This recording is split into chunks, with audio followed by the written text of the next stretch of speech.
Apa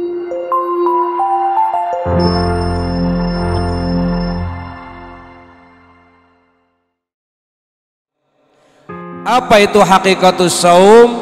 Hakikatus saum adalah al-imsak. Apa itu al-imsak? Nyengker. Apa itu nyengker? Menahan diri. Maka esensi puasa yang kita pelajari dalam madrasah Ramadan selama 1 bulan di pesantren ada 4 makna puasa. Catat, nanti kalau tamrin keluar.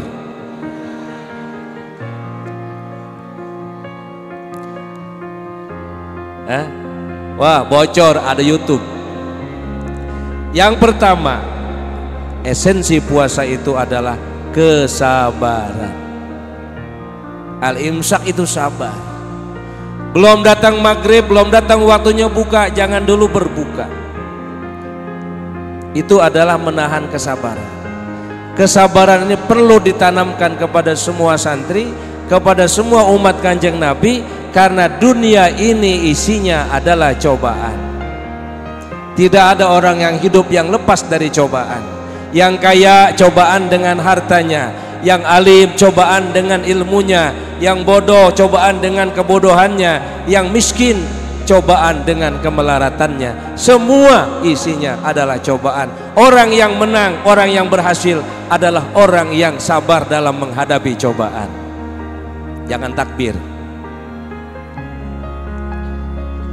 Betul? Sabar. Pulangnya nanti habis lebaran.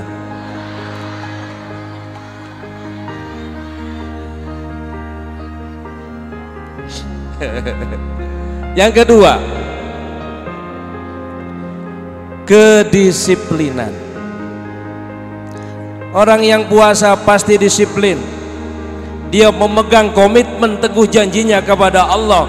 Malam dia habis tarawih, nawaitu shomogodin dan seterusnya lillahi ta'ala. Maka dia memenuhi janjinya itu. Dia disiplin, dia komitmen dengan janjinya. Kalau belum maghrib dia belum mau buka. Di rumah dia puasa, di kamar dia puasa, di pasar dia puasa, di masjid dia puasa, dimanapun berada dia tetap memegang komitmen kepada Allah. Aku puasa lillahi ta'ala. Begitupun kita dalam mengaji, begitupun pula dalam beribadah, begitupun pula kita dalam bersedekah, dalam berzakat, berumrah, berhaji. Semua ibadah yang kita lakukan itu kita memegang komitmen kepada Allah. Semuanya kita lakukan disiplin, memegang teguh pendirian karena Allah Ta'ala. Yang ketiga, ini udah mau maghrib. Yang pertama apa tadi? Sabaran. Yang kedua, ini santri kalau nggak disiplin disetrap. Datang terlambat disetrap. Waktunya setoran hafalan ke setoran disetrap, kena takzir. Kenapa? Nggak disiplin. Belum waktunya pulang sudah pulang, itu namanya nggak disiplin. Belum waktunya libur udah libur, itu namanya nggak disiplin. Udah waktunya masuk tapi nggak masuk, itu namanya nggak disiplin. Pelajaran madrasah Ramadan menjadi pelajaran penting buat kita. Disiplin itu perlu. Yang ketiga apa? Apa? Yang pertama tadi apa? Yang kedua? Yang ketiga apa? Keikhlasan. Ini semua puasanya ikhlas. Ikhlas bener? Nih ada duit 1 juta nih. Nih 1 juta nih. Kali 20.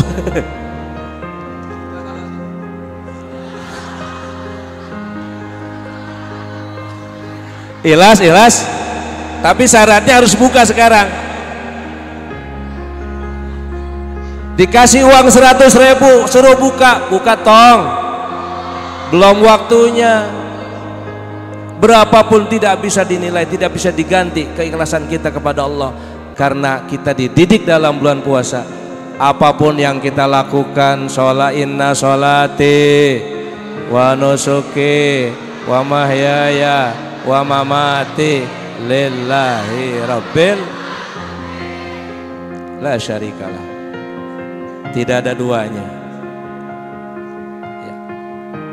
Ini pelajaran penting buat kita di bulan Ramadan. Jadi pulang ke rumah itu harus dibawa kesabaran, kedisiplinan, keikhlasan, harus kita bawa dalam kehidupan kita sehari-hari. Yang kedua, kita ini mau ditinggalkan Ramadan atau kita yang meninggalkan Ramadan? Itu di grup WA sudah rame. Kita akan ditinggalkan oleh Ramadan. Ada bahasa selamat tinggal, aku akan pergi, kata Ramadan. Pertanyaan Abi, kita akan ditinggalkan Ramadan atau kita yang akan meninggalkan Ramadan? Yang pertama apa yang kedua?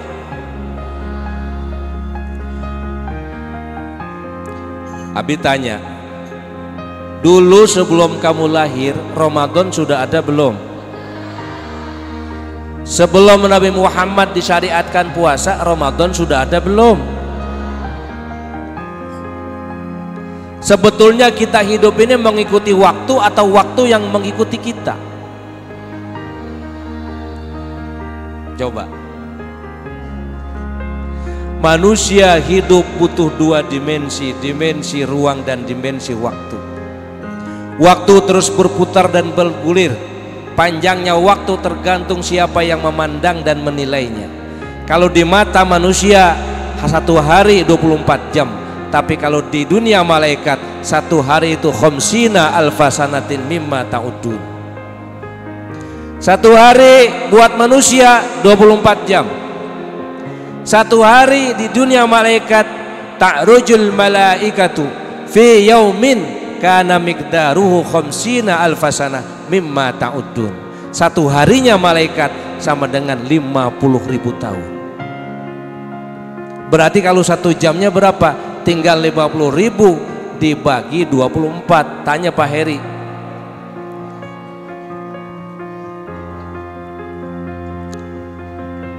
Ini bicara waktu. Ayatnya Al-Quran, inna anzalnahu fi lailatil.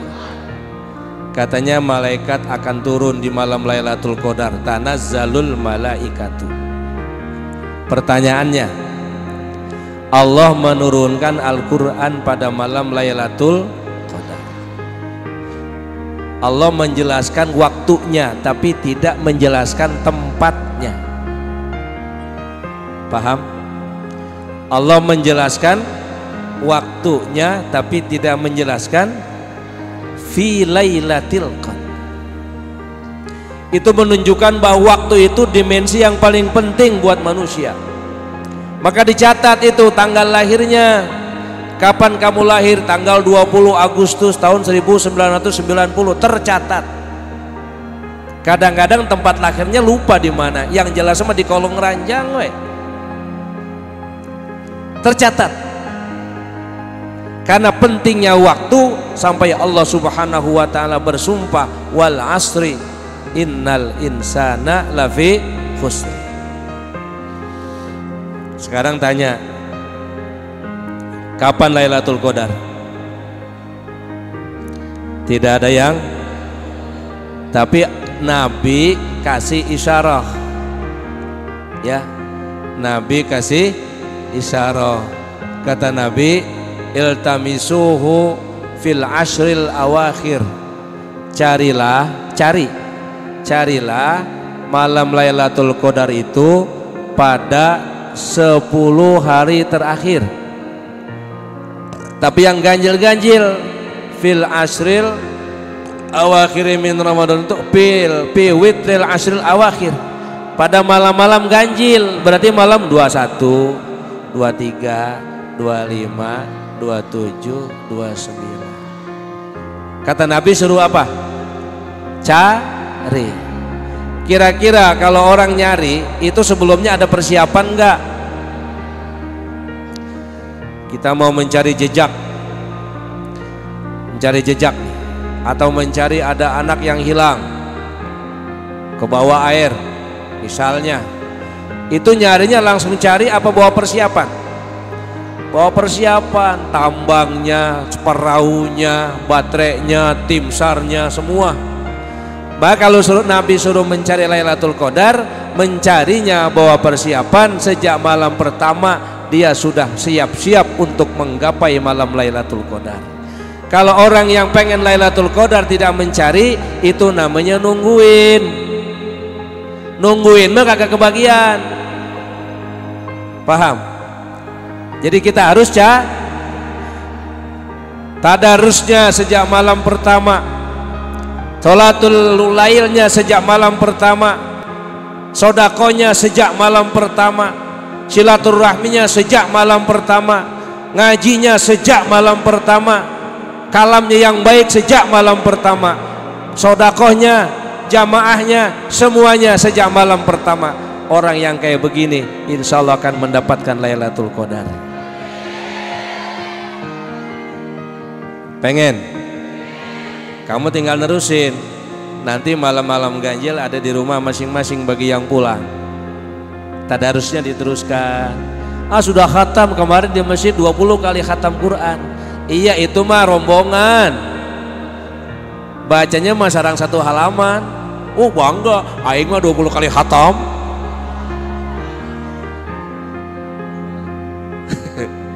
Bagus, itu juga bagus. Tapi lebih bagus lagi, sudah tamat ini nanti di rumah yang pulang jangan di rumah nggak baca Quran. Pan kemarin udah sudah di pondok, pengen dapat Lailatul Qadar mual, pengen mual, terusin tadarusnya. Ini jadi panjang nih. Jam berapa lagi? Berapa menit lagi? Udah nggak usah diterusin, panjang itu. Ini terakhir Abi pesan kepada kalian yang pulang nanti ke rumah. Pertama, ilmunya dimanfaatkan, ilmunya diamalkan. Yang kedua, kalian harus patuh dan taat hormat kepada kedua orang tua. Tanpa mereka kalian bukan apa-apa. Tanpa mereka kalian bukan siapa-siapa. Hormati, takzimi, bantu kesibukannya, taat kepada perintahnya, jangan melawan kepada kedua orang tua. Bukti bahwa santri itu berhasil dalam pendidikannya kalau di rumah dia birrul walidain. Kalau di rumah dia uququl walidain, berarti santrinya ini pendidikannya belum berhasil di pesantren.